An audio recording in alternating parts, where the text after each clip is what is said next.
मावली आत ये. मी तारा, मी आणि तुझ्या घरात मूर्ख लोकांचं ना तोंडही पाहिजे इच्छा नाहीये माझी. बरं मग सांग काय झालंय.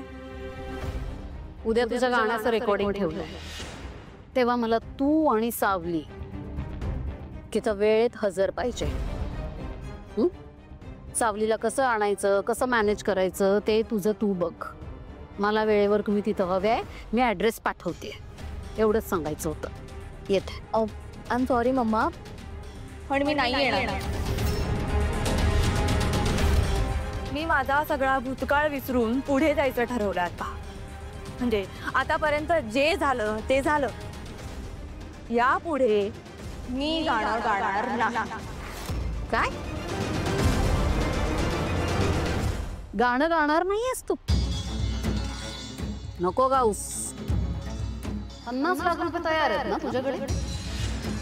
असतीलच म्हणून एवढ्या कॉन्फिडेंटली गाणं गाणार नाही म्हणतेस. बस झालं मम्मा, बस झालं आता. अगं अजून किती जगू मी प्रेशर खाली. सतत गाण्याआधी टेन्शन. ती सावली वेळेत येईल का, आपल्याला कोणीतरी बघेल का, कोणीतरी पकडेल का, आणि कधी त्या जगन्नाथचा धोका किंवा काहीतरी अजून. इतकी वर्ष मी कुठल्या प्रेशर खाली जगते याचा कधी विचार केलास का ग तू? तर तुझ्या डोक्यात कचरा भरलाय का? अगं काय बोलतेस. इतकी वर्ष त्या सावलीच्या कुटुंबाला मी पोचतीये, फुकट पोचतीये. का केलं मी इन्व्हेस्ट त्या सावलीवर इतकं? तुझा प्रत्येक कार्यक्रम होण्याआधी किती मोठी रिस्क उचललीये मी याची कल्पना आहे तुला? ते सोड. स्वतः इतकी मोठी गायिका असतानाही ऐन बहारात आलेलं करिअर मी तुझ्यासाठी सॅक्रिफाय केलंय. का? कारण तू मोठी गायिका म्हणून नावारूपाला यावी ना. तारा तुला कळत कसं नाहीये. तारा मी माझी स्वप्न अर्ध्या वाटेत सोडून दिली. तुला मोठं होताना बघताना मी माझी स्वप्न जगतीये. तुला कळतंय का? तुझ्या या स्वप्नांचा भार मी का वाहू? हा, मी का उचलू?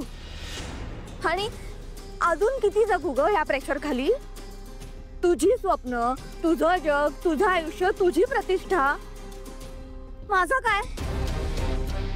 तुझ्या स्वप्नांना पूर्ण करता करता माझं असं काहीच नाही राहिलं मम्मा. नाहीतर मला आता फील व्हायला लागलंय मी तुझ्या त्या सावलीची गुलाम आहे. यू नो व्हॉट, इथे आल्यावर ना मला माझं आयुष्य जगायला मिळतंय.